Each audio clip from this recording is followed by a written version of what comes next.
Bismillahirrahmanirrahim. Assalamualaikum warahmatullahi wabarakatuh. Alhamdulillahirabbil alamin wa bihi nasta'inu ala umuri dunya waddin. Wassalatu wassalamu ala asyrafil mursalin sayyidina Muhammadin wa ala alihi wa ashabihi ajma'in. Rabbi shrah li sadri wa yassir li amri wahlul 'uqdatam min lisani yafqahu qawli waj'alhu waziran min ahli. Asyhadu an la ilaha illallah wahdahu la syarikalah wa asyhadu anna Muhammadan abduhu wa rasuluhu alladzi la nabiyya ba'dah. Qala Allah ta'ala fil Qur'anil Karim, a'udzu billahi minasy syaithanir rajim. Bismillahirrahmanirrahim. Innallaha la yastahi ay yadriba mathalan ma ba'udatan fama fawqaha. Fa ammal ladzina amanu faya'lamuna annahu al-haqqu min rabbihim wa ammal ladzina kafaru fayaquluna madza arada Allahu bihadza mathalan. Shadaqallahul azim. Amma ba'du. Hadirin yang dirahmati Allah, segala puji hanya milik Allah. Alhamdulillah, pada kesempatan ini Allah Subhanahu wa taala masih memberikan karunia dan nikmat kepada kita semuanya, sehingga kita semuanya bisa melaksanakan aktivitas kegiatan kita, menjalankan ibadah kepada Allah Subhanahu wa taala, dan semoga kita semua menjadi orang-orang yang selalu senantiasa dicintai oleh Allah Subhanahu wa taala. Salawat beserta salam semoga terlimpah curahkan selamanya kepada baginda Rasulullah Muhammad sallallahu alaihi wasallam beserta seluruh keluarganya, para sahabat dan seluruh pengikutnya sampai akhir zaman. Hadirin yang dirahmati Allah Subhanahu wa taala, tanpa terasa kita sudah masuk di tahun kedua kita harus menjalankan ibadah di tengah-tengah pandemi yang merebak saat ini. Akan tetapi bukan berarti bahwa kita harus berhenti untuk tidak beribadah, karena pandemi itu sudah terjadi sejak zaman dahulu, tapi tetap tidak menyurutkan kita untuk tidak beribadah kepada Allah Subhanahu wa taala. Kalaulah kita mau melihat perjalanan dari pandemi itu sendiri yang terjadi dari zaman dulu, misalnya pada tahun 541 sampai 542 Masehi, itu terjadi sebuah wabah yang namanya Justinian, yakni di Kekaisaran Romawi Timur. Yang kemudian di zaman Rasulullah SAW ada satu wabah yang namanya Sirawai, yakni yang berpusat di kota Persia ketika itu. Kemudian ada satu wabah yang namanya Amwas, yakni yang mulai muncul di Yerusalem, kemudian merebak sampai ke Suriah, Turki, dan sampai ke Mesir, yakni di zaman Khalifah Umar bin Khattab. Nah, hadirin dirahmati Allah Subhanahu wa taala, akan tetapi tetap saja mereka menjalankan ibadah, karena itu bagian dari sunatullah. Dan yang namanya wabah, yang namanya virus, itu akan tetap ada sampai kapanpun. Kita ambil satu contoh, influenza dulu ada dan sekarang juga masih ada, atau penyakit-penyakit yang lain sekarang juga tetap masih ada. Akan tetapi kita berusaha menyikapi hal tersebut supaya tetap tidak mengganggu kepada aktivitas kita di dalam menjalankan ibadah. Hadirin yang dirahmati Allah Subhanahu wa taala, berkaitan dengan wabah tersebut, maka tentulah para ulama berbeda pendapat. Satu, ada ulama yang melihat dari sisi medis, sehingga mereka mengatakan bahwa penyakit tersebut, wabah tersebut itu berasal dari kutu, berasal dari hewan, berasal dari kotoran dan lain-lain.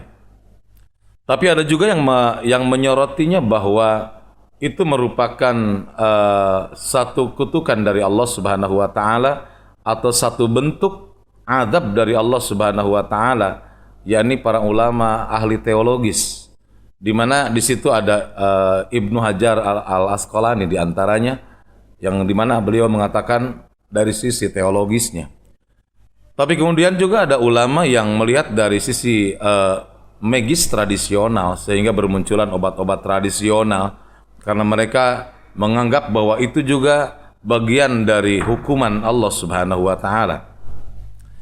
Nah, hadirin yang dirahmati Allah, maka dengan demikian, kalaulah kita sedikit melihat perjalanan di zaman Umar bin Khattab, yakni Umar bin Khattab ketika mau masuk ke negeri Syam, kemudian berhenti dan dilarang untuk masuk ke negeri Syam karena di negeri Syam tersebut sedang ada satu wabah. Sehingga waktu itu gubernur negeri Syam yakni Ubaidah menemui Umar bin Khattab dan mengatakan, "Wahai Umar, apakah engkau akan lari dari takdir?" Kemudian Umar bin Khattab menjawab, "Betul, saya lari dari takdir untuk menuju kepada takdir yang lain." Nah, hadirin yang dirahmati Allah, di sini kita semuanya diajari bahwa ketika di satu tempat ada satu wabah, maka kita tidak boleh masuk. Dan apabila di kita ada satu wabah, maka kita tidak boleh keluar. Dan itu dilaksanakan di zaman Rasulullah SAW. Nah, termasuk di zaman Umar bin Khattab, sehingga pada akhirnya gubernur Ubaidah pun meninggal karena wabah tersebut dan digantilah oleh Amr bin As. Nah, di masa Amr bin As, maka kaum muslimin waktu itu diperintahkan untuk berdiam di gunung-gunung, menyepi sendiri, tidak ada kontak fisik dan lain-lain, dan itu merupakan cara yang dilakukan oleh Amr bin As di zaman Umar bin Khattab. Nah, hadirin yang dirahmati Allah Subhanahu wa taala. Nah, sebetulnya Al-Quran pun telah menyebutkan hal ini beberapa kali di dalam Al-Quran. Seperti kita ambil satu contoh di dalam Al-Quran surat Al-Baqarah ayat ke-26, di mana Allah mengatakan, "A'udzubillahi minasyaitonirrajim. Innallaha la yastahyi ay yadriba mathalan ma ba'udatan fama fawqaha. Fa ammal ladzina amanu faya'lamuna annahu al-haqqu min rabbihim. Wa ammal ladzina kafaru fayaquluna madza aradallahu bihadza masala." Ayat ini merupakan jawaban dari ejekan kaum Quraisy waktu itu, di mana kaum Quraisy mengatakan kepada Rasulullah Muhammad SAW, "Ya Muhammad, kenapa Tuhanmu hanya bisa membuat yang kecil-kecil saja?" Tapi kemudian apabila kita teliti, Allah mengatakan, "Sesungguhnya aku tidak malu untuk membuat perumpamaan, membuat makhluk kecil seperti nyamuk, bahkan fama fauqaha, bahkan lebih kecil daripada nyamuk itu sendiri." Nah, di sini Allah memberikan satu jawaban bahwa di antara sumber penyakit itu ada di situ, ada di nyamuk, kemudian ada juga di makhluk-makhluk yang lebih kecil daripada nyamuk itu sendiri. Dengan demikian, kita ambil satu contoh lagi. Di dalam tafsir Al-Jalalain, ternyata keilmuan manusia semakin sempurna keilmuannya, maka proyek yang diciptakannya ataupun produk yang diciptakannya akan semakin kecil. Contoh umpamanya handphone yang kita pakai kecil tapi bisa menampung beberapa hal. Di situ ada siaran televisi, di situ ada kamera, di situ ada memori dan lain-lain. Sangat kecil. Itu melambangkan bahwa ketika semakin kecil produk yang dihasilkan oleh manusia, itu biasanya menuju pada kesempurnaan teknologi ataupun keilmuan manusia. Nah, demikian juga Allah. Allah menciptakan makhluk sekecil nyamuk, bahkan lebih kecil daripada nyamuk, bukan berarti Allah tidak bisa menciptakan yang besar. Hadirin yang dirahmati Allah Subhanahu wa taala, itu yang pertama. Yang kedua, Allah mengatakan di dalam Al-Quran surat Al-Baqarah ayat 243, "A'udzubillahi minasyaitonirrajim. Bismillahirrahmanirrahim. Alam tara ilal ladzina kharaju min diyarihim wa hum ulufun hadzaral maut." Bagaimana kalian lihat orang-orang yang keluar dari kampung mereka, wa hum ulufun, dan jumlah mereka adalah ribuan, hadzaral maut, mereka menjauhi kematian, takut dengan kematian. Ayat ini terjadi di zaman dulu, yakni ketika di Bani Israel terjadi satu wabah, terjadi satu penyakit juga di daerah Dawardan ketika itu, di mana Bani Israel keluar kurang lebih sekitar 4.000 orang keluar dari Dawardan, daerah Irak, untuk menghindari wabah virus yang terjadi di daerah tersebut. Akan tetapi tetap saja kematian datang kepada mereka. Sebab Allah lah yang memberikan sakit, Allah lah yang memberikan kesehatan. Manusia hanya bisa berusaha saja. Bahkan kata Allah Subhanahu wa taala, "Aina ma takunu yudrikkumul maut walau kuntum fi burujim musayyadah."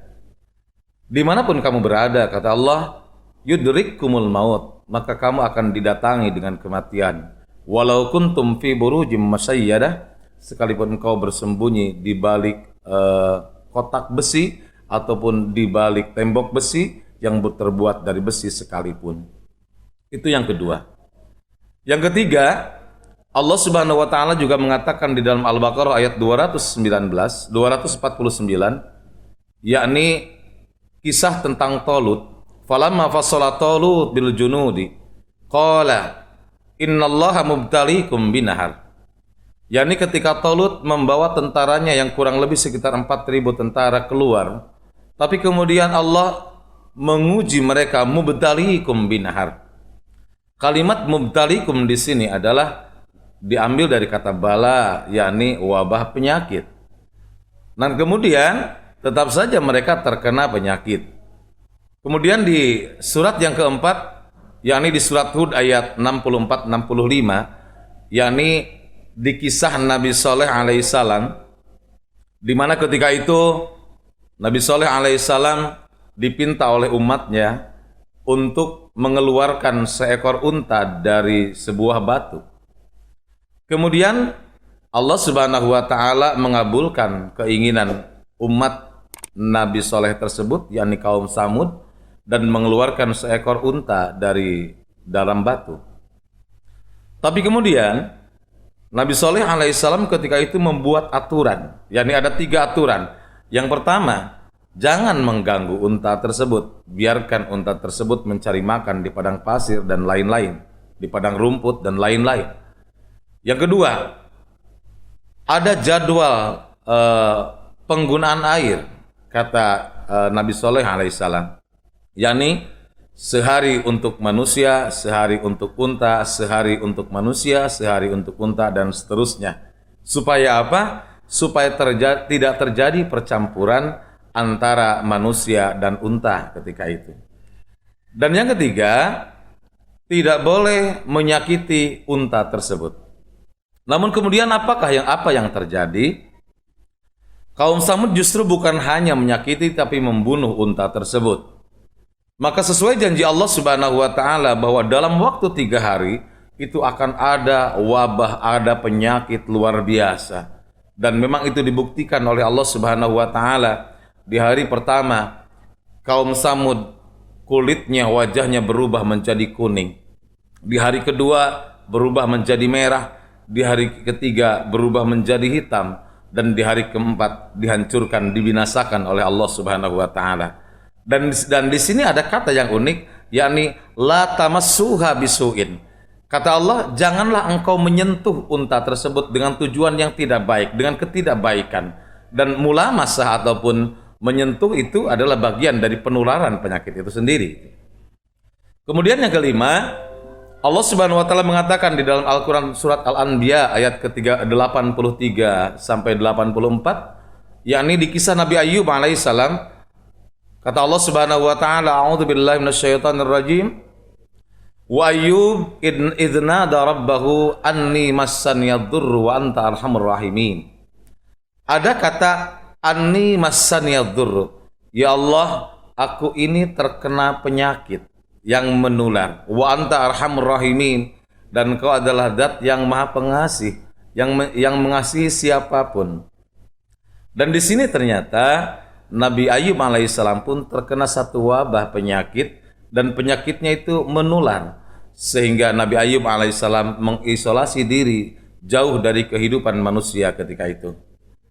Hadirin yang dirahmati Allah Subhanahu wa taala, akan tetapi merebaknya pandemi di mana saja tidak boleh menghalangi kita untuk menjalankan ibadah kepada Allah Subhanahu wa taala.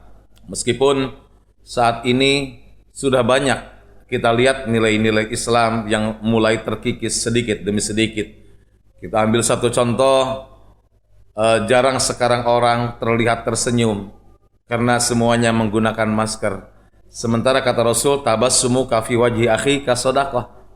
Senyummu kepada saudaramu adalah sedekah. Tapi menggunakan masker adalah bagian daripada syariat. Maka gunakan itu untuk menjaga diri kita dan menyelamatkan diri kita. Ada yang hilang lagi, yakni berkurangnya nilai silaturahmi antar sesama manusia, antar sesama muslim.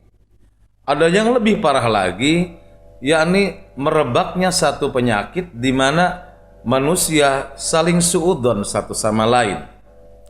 Ketika ada orang bersin disangka membawa penyakit, ada orang batuk dia sumber penyakit dan lain-lain, sehingga manusia dipaksa untuk terus berprasangka tidak baik kepada sesamanya, dan ini akan sangat membahayakan nilai-nilai Islam itu sendiri. Nah, kemudian bagaimana kita beribadah selama pandemi ini, dan apa yang dilakukan dan harus kita lakukan seperti yang dicontohkan oleh Rasulullah SAW sehingga kita tetap sehat dan tetap bisa menjalankan ibadah. Ada hal yang dilakukan oleh Rasulullah SAW. Yang pertama, Rasulullah SAW itu seseorang yang selalu menjaga wudunya. Ketika Rasulullah batal wudu, maka beliau mengambil wudu lagi. Terus saja demikian. Kenapa wudu itu menjadi salah satu cara untuk menangkal dan menjauhkan kita dan menjaga kita dari virus ataupun dari bakteri ataupun dari apapun? Karena kalaulah kita lihat, ketika kita mau berwudu, kita cuci tangan. Bukan hanya kita cuci tangan, bahkan ketika cuci tangan pun kita berdoa kepada Allah Subhanahu wa taala dengan kata yang sangat indah, Alhamdulillahilladzi ja'alal ma'a tahura. Segala puji milik Allah yang telah menjadikan air ini suci. Dan kemudian berkumur-kumur untuk menghilangkan segala sisa makanan yang ada di mulut kita, yang itu bakal menjadi sumber penyakit, bakteri dan lain-lain. Kemudian di wudu itu sendiri ada istinsyak, yakni menghirup air dengan hidung kemudian mengeluarkannya dengan hidung, sehingga kotoran yang ada di dalam hidung itu sendiri bisa terbawa oleh air. Dan mungkin ini istinsyak ini kadang-kadang sudah tidak ditemukan lagi dan jarang ditemukan lagi oleh orang yang melakukan wudu. Karena banyak yang wudu sekarang bukan istinsyak tapi hanya menyentuh hidung ataupun membasuh hidung saja. Jadi dengan wudu ini benar-benar seseorang akan bersih. Kemudian diikuti dengan membasuh muka dengan air yang bersih, sehingga debu-debu, kotoran-kotoran yang menempel di muka kita, di kulit kita akan dibersihkan oleh air yang ada pada wudu tersebut. Kemudian kita mengusap kepala, membasuh kaki, karena mungkin di kaki banyak kotoran-kotoran yang lain. Selalu Rasulullah melaksanakan hal demikian. Maka pantas kalau Rasulullah SAW sebagai seseorang yang selalu benar-benar bisa menjaga kesehatan dan sehat betul-betul. Itu yang pertama. Yang kedua, yang dilakukan oleh Rasulullah SAW adalah siwak. Bahkan Rasulullah mengatakan di dalam hadis, laula an asyukka ala ummati la amartuhum bisiwak inda kulli salatin. Kalaulah tidak memberatkan kepada umatku, maka umatku akan aku suruh untuk bersiwak setiap mau sholat. Subhanallah, Rasulullah itu setiap mau sholat beliau bersiwak untuk membersihkan mulut, gigi dan kotoran-kotoran yang ada di mulut dan gigi beliau. Tapi ini tidak diwajibkan oleh Rasulullah kepada umatnya, karena tentu kata Rasul ini akan sangat memberatkan.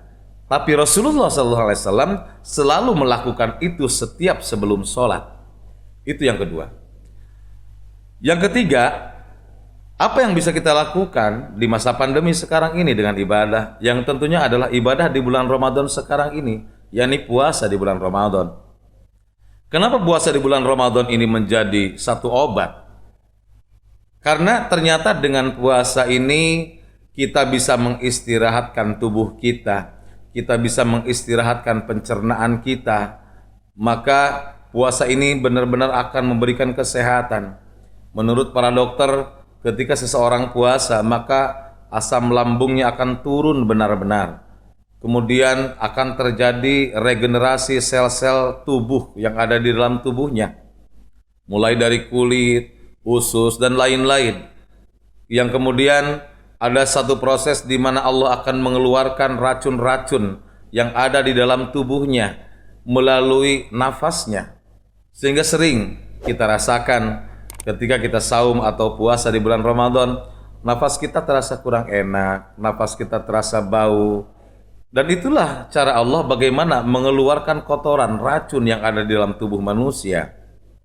Akan tetapi Allah Subhanahu wa taala menghargai Kata Rasulullah sallallahu alaihi wasallam, sesungguhnya bau mulutnya orang yang berpuasa itu menurut Allah lebih wangi daripada minyak kasturi. Subhanallah. Bagi Allah itu lebih wangi daripada minyak kasturi sekalipun. Kemudian, apalagi yang dilakukan oleh Rasulullah sallallahu alaihi wasallam selain puasa? Bahkan Rasulullah memperbanyak puasa sunnah. Karena ketika seseorang berpuasa, imunitas tubuhnya akan meningkat betul-betul. Karena tubuh ini banyak istirahatnya, apalagi ususnya beristirahat. Jadi kemudian dia akan benar-benar terjaga kesehatannya. Kemudian yang dilakukan oleh Rasulullah SAW adalah banyak bersedekah. Kenapa sedekah bisa dilakukan dan bisa menyehatkan kita, gitu ya? Rasulullah SAW mengatakan di dalam sebuah hadis, dawu mardakum bis sadaqah. Obatilah penyakitmu dengan sedekah. Jadi Rasulullah menjamin betul-betul bahwa dengan sedekah seseorang bakal sehat. Dengan sedekah penyakit yang ada di seseorang itu akan dihilangkan oleh Allah Subhanahu wa taala. Sehingga bahkan Rasulullah mengatakan sedekah itu bisa memadamkan kemarahan Allah Subhanahu wa taala. Sedekah itu bisa menolak balai, musibah dan bencana. Subhanallah, betapa besar hikmah dan manfaatnya. Bahkan di dalam Al-Qur'an surat Al-Baqarah, Allah Subhanahu wa taala banyak menyebutkan tentang keistimewaan sedekah itu sendiri. Padahal sedekah itu tidak wajib. Tapi kenapa Allah Subhanahu wa taala banyak mengungkit dan mengungkap tentang keutamaan sedekah ini? Sebab memang betul-betul di situ banyak hikmah dan manfaatnya. Bahkan kalaulah kita mau melihat lebih jauh, penyesalan orang yang meninggal, mereka ingin kembali lagi ke dunia ini. Mereka meminta kepada Allah, minta waktu 1 jam saja ya Allah, saya ingin kembali ke dunia. Kemudian Allah berkata, mau apa engkau ke dunia? Maka orang akan menjawab di alam barzah. Kata Allah Subhanahu wa taala, jawaban mereka, fa as-saddaqa wa akum minas salihin. Wahai Allah, aku ingin kembali ke dunia walaupun 1 jam. Untuk apa? Fa as-saddaqa, aku ingin bersedekah, wa akum minas salihin, dan aku ingin jadi orang yang soleh. Dan disinilah ternyata yang dilaksanakan oleh Rasulullah sallallahu alaihi wasallam. Bahkan Rasulullah sallallahu alaihi wasallam bersedekah, memberi bukan hanya kepada orang yang beliau cintai, tapi kepada orang-orang yang membenci beliau. Subhanallah, bukan hal yang mudah memberi kepada orang yang dibenci oleh kita. Memberi kepada orang-orang yang membenci kita itu bukan hal yang mudah, sangatlah berat. Hadirin yang dirahmati Allah Subhanahu wa taala. Dan yang kemudian apa yang dilakukan oleh Rasulullah sallallahu alaihi wasallam untuk meningkatkan imunitas tubuh dan meningkatkan keimanan? Perbanyaklah bacaan Al-Qur'an. Sebab Al-Qur'an ini akan menjadi penuntun dalam kehidupan dunia. Qarinan, akan membawa kita dan menuntun kita kepada jalan Allah Subhanahu wa taala. Wa fil qabri mu'nisan, dan di alam barzah Al-Qur'an ini akan menjadi penerang. Wa fil qiyamati syafi'an, dan di hari kiamat Al-Quran ini akan memberikan syafaat dan kebaikan kepada orang-orang yang membacanya. Semakin banyak orang membaca Al-Quran, maka akan semakin banyak kebaikan yang ia dapatkan. Rasulullah mengatakan, tidak ada satu orang yang membaca Al-Quran kecuali Allah akan menghitung pahalanya sebanyak huruf yang dia bacakan. Kalaulah kita membaca umpamanya Bismillahirrahmanirrahim, maka Allah tidak menghitung satu kebaikan dengan membaca Bismillahirrahmanirrahim. Tapi Allah akan menghitung ada berapa huruf di dalam Bismillahirrahmanirrahim. Ternyata di dalam Bismillahirrahmanirrahim ada 19 huruf. Berarti ada 19 kebaikan. Di bulan Ramadan dikalikan menjadi 10 kali 10, berarti ada 190 kebaikan setiap kita membaca Bismillahirrahmanirrahim. Dengan membaca Al-Quran, hati kita akan tenang. Dengan membaca Al-Quran, Allah akan menghilangkan penyakit di dalam diri kita, penyakit lahir dan penyakit batin. Janji Allah Subhanahu wa taala di dalam Al-Quran, A'udzubillahi minasyaitonirrajim. Bismillahirrahmanirrahim. Wa nunazzilu minal Qur'ani ma huwa syifaa'u wa rahmatul lil mu'minin wala yazidudz zalimina illa khasar. Wa nunazzilu, kata Allah, dan aku menurunkan minal Qur'ani, di dalam Al-Qur'an, ma huwa syifaun, apa yang bisa menjadi obat. Hadirin yang dirahmati Allah Subhanahu wa taala, dengan demikian banyak hal yang bisa kita lakukan. Yang penting jalani apa yang menjadi protokol kesehatan, cuci tangan dengan baik, pakai masker, jaga jarak. Tapi bukan berarti untuk tidak beribadah. Kita sudah melaksanakan protokol kesehatan, tapi tetap tidak beribadah. Kalau begitu Allahnya disimpan di mana? Siapa yang ditakutkan? Apakah tidak takut dengan Allah? Dan disinilah kita belajar untuk menjadi lebih baik. Karena sebuah wabah ataupun penyakit akan terus ada sampai kapanpun. Bukan berarti kita harus menjauhinya ataupun kita harus berhenti beribadah kepada Allah Subhanahu wa taala. Tapi Allah Subhanahu wa taala bakal menilai setiap ibadah sebesar ujian dan godaan yang dia dapatkan. Semakin besar ujian dan cobaan yang didapatkan, maka tentu semakin besar pula pahala yang ia dapatkan. Kita ambil satu contoh, kenapa 2 rakaat salat tahajud lebih mahal nilainya daripada salat sunnah yang lain? Karena salat sunnah tahajud 2 rakaat itu godaan dan cobaannya berat dan luar biasa. Sehingga apabila orang bisa melaksanakan 2 rakaat tahajudnya itu, dia berarti sudah bisa mengalahkan hawa nafsunya, mengalahkan rasa kantuknya, mengalahkan rasa dingin dan lain-lain.